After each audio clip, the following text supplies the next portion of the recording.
Alright, what is going on, guys? Welcome back to Too Much Tech, and in today's video we're going to be checking out the SteelSeries Rival 710.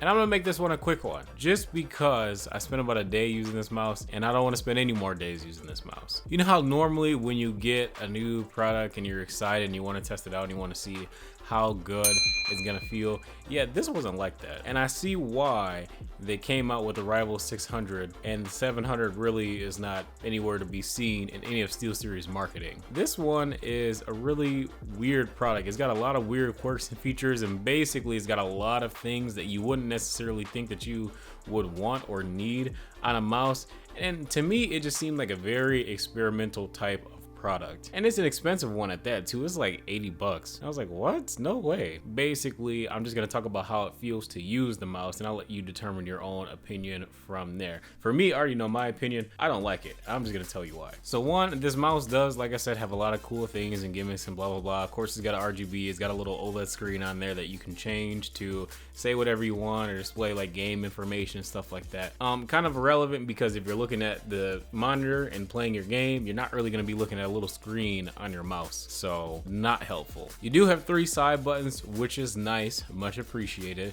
and I do like that because that is one of the big reasons why I ended up picking the Rival 600 a while ago as my main mouse. And then the scroll wheel has a pretty decent feel. The clicks do feel pretty decent, but then after that, you start to get a little bit gimmicky. Now, don't get me wrong, the size of the mouse is fine. I think the size of the mouse is comfortable, especially for larger hands, but the weight distribution in this mouse is off. It's horribly off. It's very bottom heavy. Like, all of the weight in the mouse seems to be at the very bottom of the mouse. It just throws you off. It's really weird.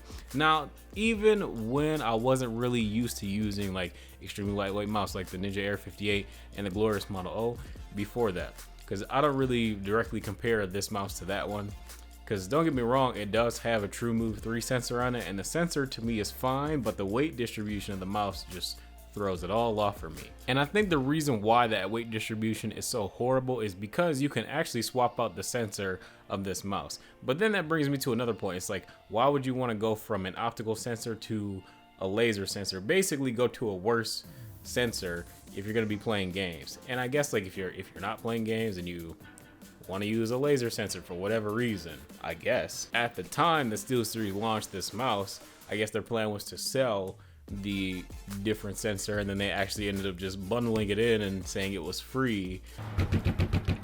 Hey dude, free! With the purchase of the 710, probably just to get rid of them because they probably got a bunch of them lying around. But yeah, I don't understand why anyone would want to change the sensor in their mouse. I mean, I don't know how often a sensor goes bad in a mouse, so I guess that's one use case. But then if you use the mouse long enough for just the sensor to go bad, it's probably time to replace the entire mouse. And then not only do they have the swappable sensor, but they also have a vibration motor in the mouse.